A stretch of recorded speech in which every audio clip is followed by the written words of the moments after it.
After the 2016 election, where we're talking about um, this person versus that person, and how you know the one person is completely much more uh, uh,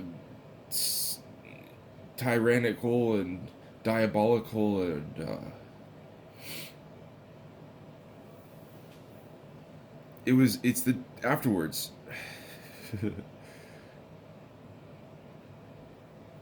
They said there was such a thing as fake news, which had swayed the election.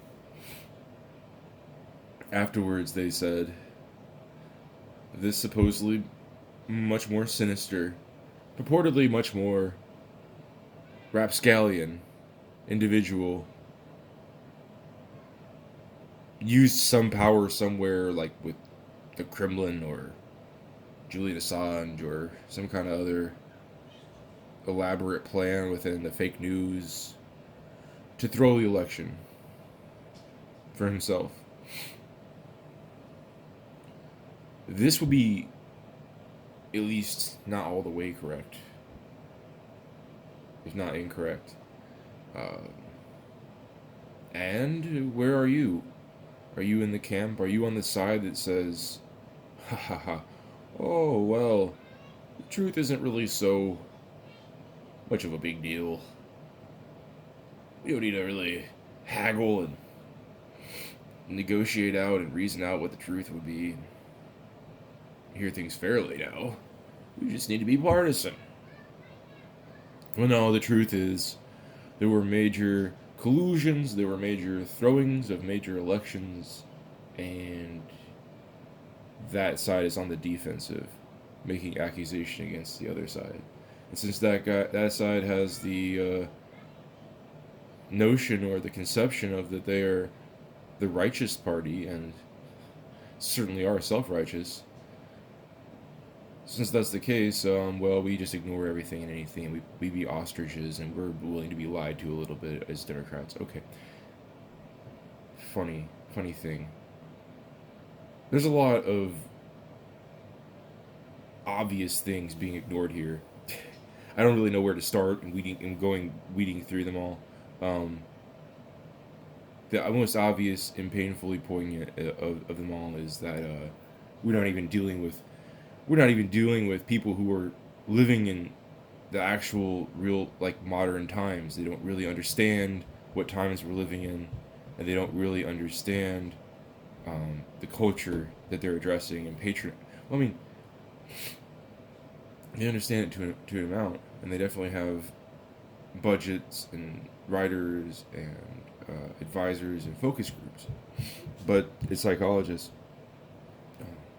But they don't really understand it because they are overlooked anyway. Very obvious, preliminary, rudimentary um, forces of behavioralism and of human nature, and of our specific culture.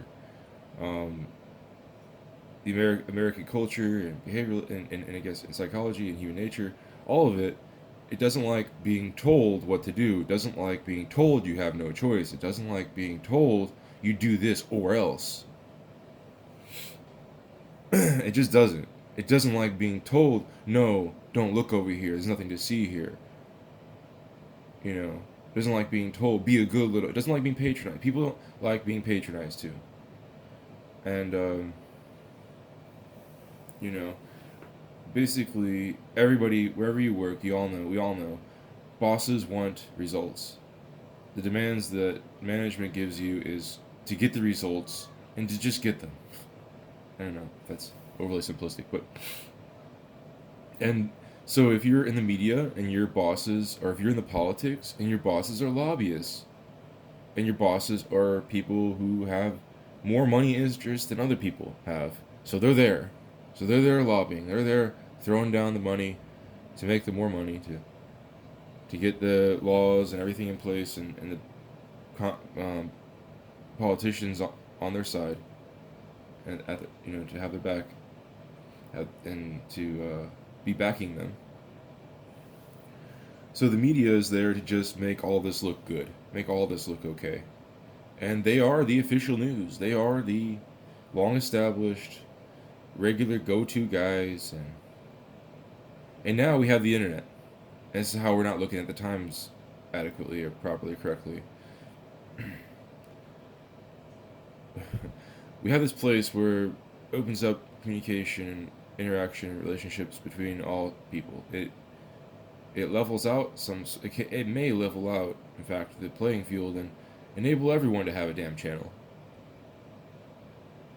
Whether that really works out in the field of how it actually all goes down, like really, not how we think it goes down, perception wise, but in reality, how it actually does go down, how their algorithms work, how everything works and shuffled around in the world of YouTube, let's say. Well, they're not afraid to heavy handedly censor people left and right. Tim Black, somebody and you guys discussed something in a live stream we didn't like. 3 months off. 3 months off. You worked tirelessly for 2 years, streaming daily to gain 100,000 followers. You are blocked for 3 months. This is them controlling people. This is them tightening the reins on people. Tim Black, I think, in my opinion, didn't do the right thing. He didn't say, "Okay, I'm done with YouTube forever. I call your bluff. See ya." And I think other people have tried to do that and maybe have failed. We'll see what Hard Bastard does. We saw, I think, a couple other things to look to would be Milo, would be Growboss, would be B-List History. What was it? It was a history channel that was censored for goofy reasons. Dang it, I forgot that one. But you know, they are taking their time because I think they're deluding themselves into thinking that we can't replace YouTube. That at some point there will be laws, or YouTube would just be so big and so fantastic that you can't replace it. And I think that's silly because I can sit here with my phone in my room, unprepared, supervised, unedited, unscripted. Yeah. I can sit here with obviously. I can sit here just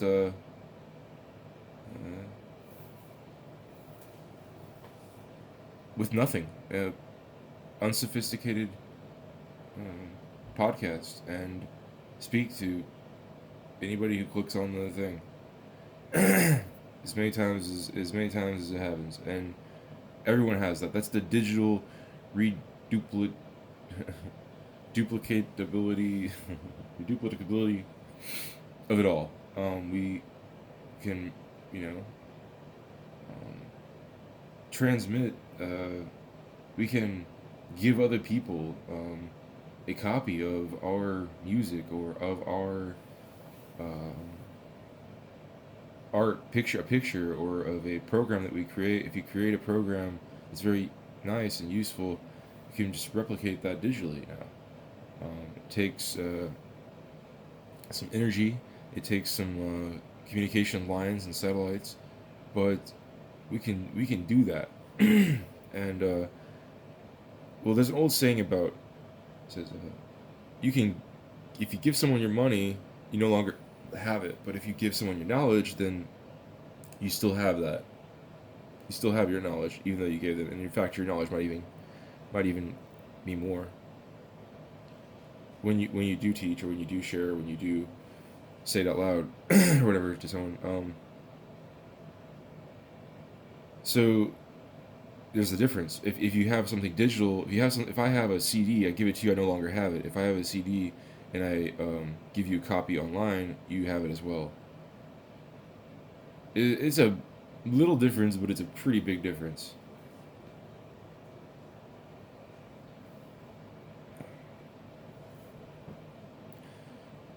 And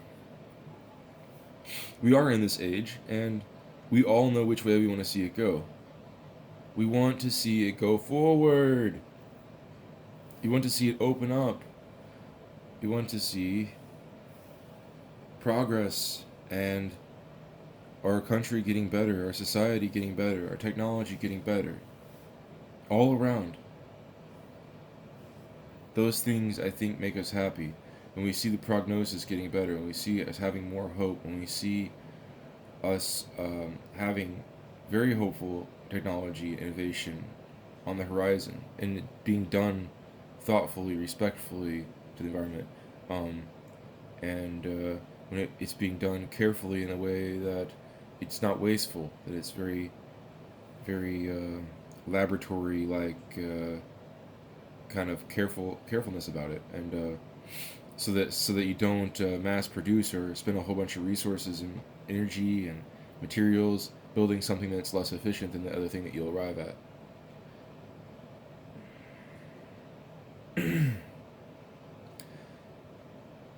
A nice phrase I always like to throw in is the underutilization of technology. But anyway, politics. There's many reasons not to talk about politics. Politics is horrible not just because it's putrid and sort of a pestilent, vile, sick area of life. There's a lot of apathy to be had there, and it's negativity between people. People have different opinions. We say don't talk about it amongst friends. It's very serious. It's depressing. It's convoluted and just completely just a bunch of entertainment and ratings and stuff. On the one hand, it's hard to sift through. It's time wasting, and the list goes on. It is not a good thing when you create in a political content or something. It's like usually unless you're John Leibowitz or Bill Maher before or he was doppelganged or Stephen Colbert before he was doppelganged, then you're not really giving anybody any smiles or any happiness or any joy or any insight. I mean, you can maybe get insight, but when you read philosophy or you read um, academic things, you learn something fundamentally new. You grow. You you're stimulated intellectually. You're really um, and you enjoy it. You come back from reading a great book as like, oh wow, I would never have it any other way. I'm so glad I read that. This benefited me. I feel better. I feel wiser. I feel more ready to meet the world. I feel more calm. I don't know, more prowess, more poise. Something is gained, and you can potentially smile. You can potentially those insights when you have them, you smile. You have these feelings. You have a good feeling towards things, and for me at least, when I engage in politics and anybody gives me anything politically, it's news story or whatever, or video or anything. It's just really I'm like oh, and it just it doesn't give me any. It doesn't give me what I get when I read Whitman or Emily Dickinson or Michel Montaigne, George Santayana, or James Baldwin. It doesn't give me what I get when I read Epictetus or Seneca or Zhuangzi or Kahil Gibran or Rumi or or or just like when I watch the new whatever it would be Quentin Tarantino movie, or when I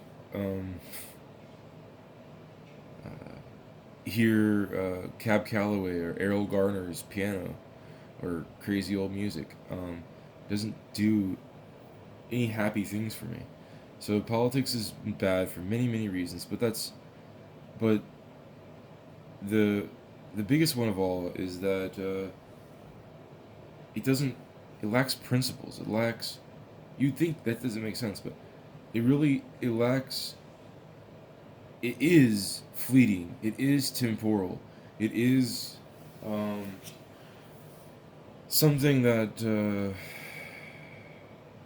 is only for the moment. Is only good, usually in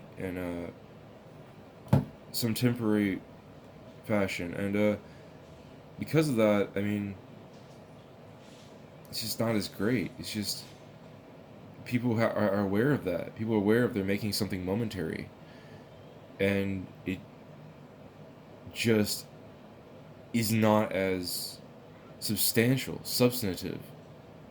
It's not as can't be. It can never be as profound. Uh, Principles and philosophy is a conversation over time. stories. They have anecdotes and timeless meanings and teachings and so forth. These are where it's at. These not only don't make you unhappy and miserable, and I'm just saying, just ignore it. And you can just ignore politics. I ignored it for a very long time. I ignored it from 2003 or 2004 or 2004 it was, when around the time Bush got reelected. But I ignored it from then until I started hearing about Bernie Sanders. And why do we care about Bernie Sanders? Because there are a lot of things in the world. And Bernie Sanders wasn't just one of the typical families making a power grab like that. Bernie Sanders was out about the issues, and when Obama had failed us as a liberal candidate, a candidate who might be a little bit more weathered in his years and experienced in, because Obama didn't have as much experience in the system, we looked to and expected and hoped that Bernie would be the guy to actually deliver on some of the things Obama was about, and take the country further, because hey, it seems so probable. Hey, it really did. I mean, you have more immigrants coming, you have more young people, you have just more generally open-minded people on different social issues across the political spectrum. Um, a lot of academics traditionally, a lot of journalists traditionally, but yeah, that came to bite us. That came to hurt us. The liberal media that actually did exist, and that liberal bias, which is innocent enough before, that really does hurt us now, because that's the apparatus that had, well, become accomplice to the DNC and Democrats completely and wholly in 2016, and haven't stopped being that way, and have been just little lapdogs and obedient little puppies relaying what is wanted along.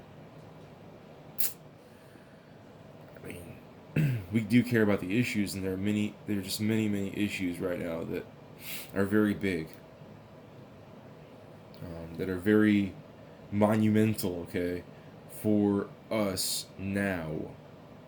Tired of waiting for 8 years down the road.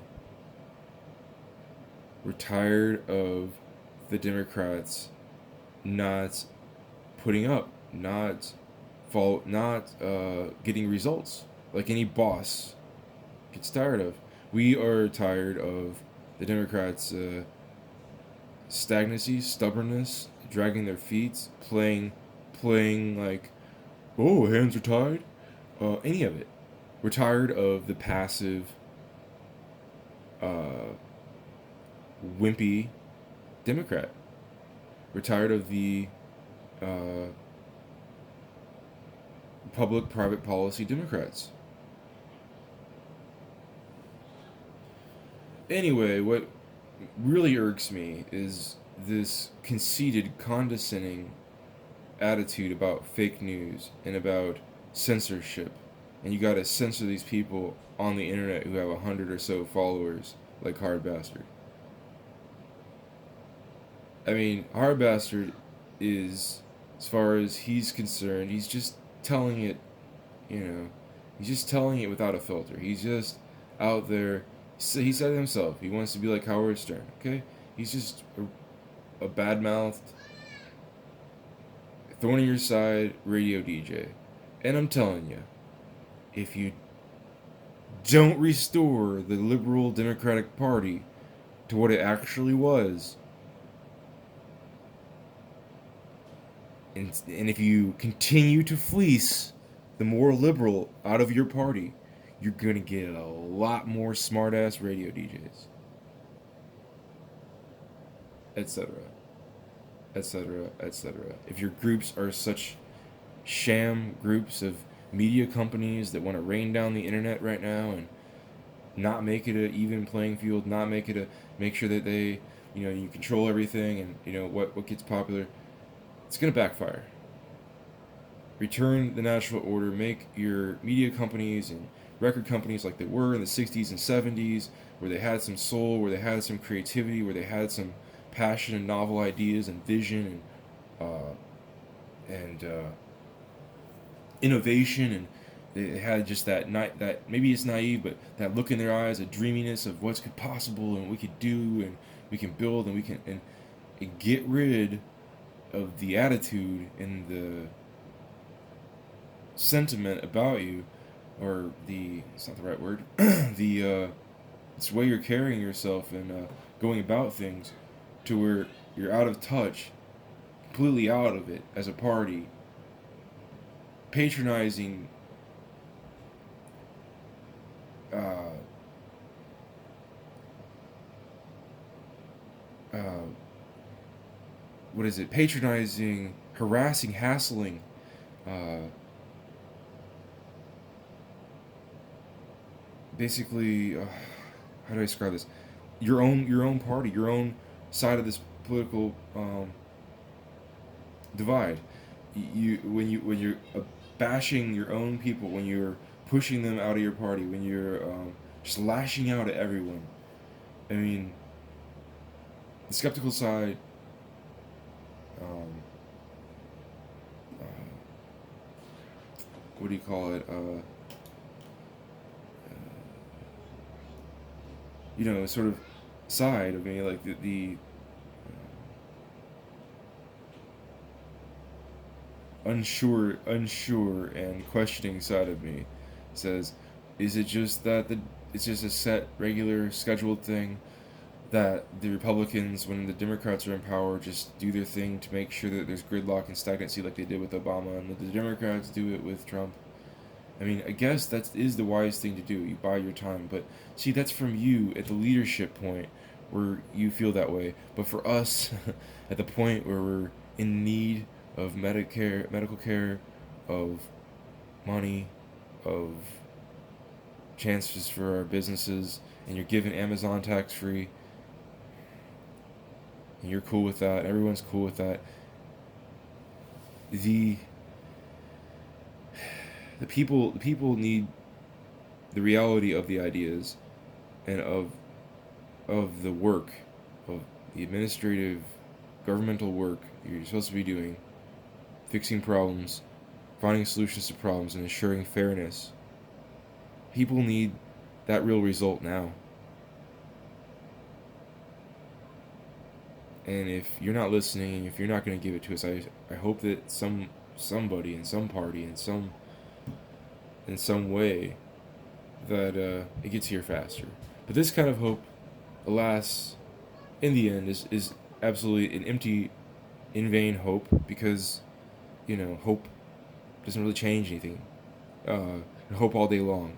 So, but hope it's like it's like irrelevant, meaningless, saying, like, so be it, or as it goes, or well, that's just how it goes. Yeah, it doesn't really mean anything. So I don't know. Hopefully, what else I've said in this 23 minutes has meant something.